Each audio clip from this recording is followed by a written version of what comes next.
How do you handle lengthy quotes? That's the topic I'm addressing today in The Right Question. I'm Daphne Gray Grant, the publication coach.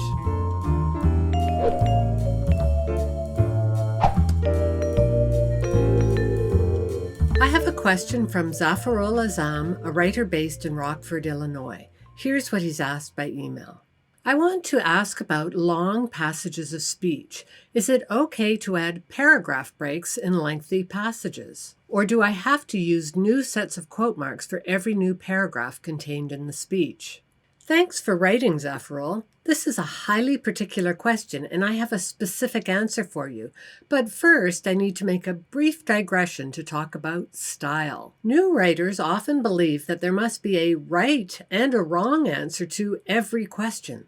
But sometimes the only reasonable answer is, it depends. For example, if I asked you to spell the word color, would you say C-O-L-O-R or C-O-L-O-U-R? Both are correct. The first is the so-called American style, and the second is the so-called British one. I use the British style because I'm Canadian and we more commonly follow British spelling. But if I preferred, I could also adopt American spelling. Remember, both are correct. I just need to be consistent about what I choose. These types of decisions are known as questions of style. Publishing houses, corporations, and individuals get to set their own style rules. So, while I can't spell color K-O-L-O-R, I'm free to choose between British and American spellings as long as I'm consistent. This means I also need to adopt other British spelling rules, for example, theater with an R-E at the end and license with 2 C's and no S. Here's one other point to keep in mind. You can also be very specific about how you're going to execute the rules. For example, I was a senior editor at a Canadian metropolitan daily newspaper back in the 1980s. In those days, our rule was use the British spelling except where the American is shorter. So, for many years, we spelled theater with an R-E at the end and color without the U.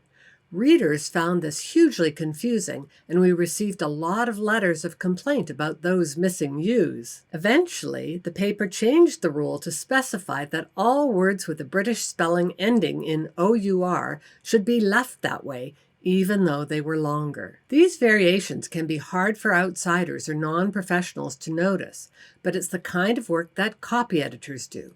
It's challenging, it's picky, and it requires great skill. With respect to your question about lengthy quotes, Zafarul, I can tell you the style that daily newspapers use. Newspapers have very narrow columns. Often stories are no wider than 1.5 inches.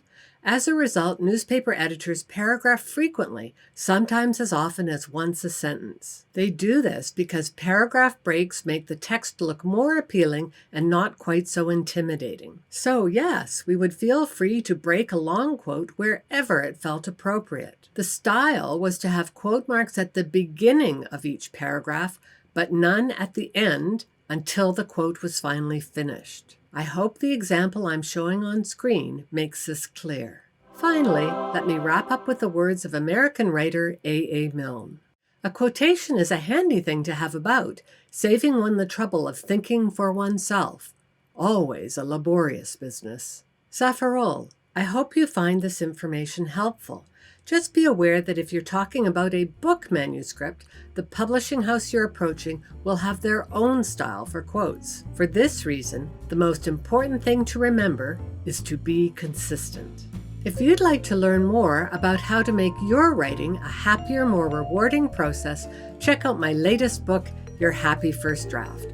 I don't sell it in bookstores or on Amazon. The only place you can get it is my website. Link below and in the show notes.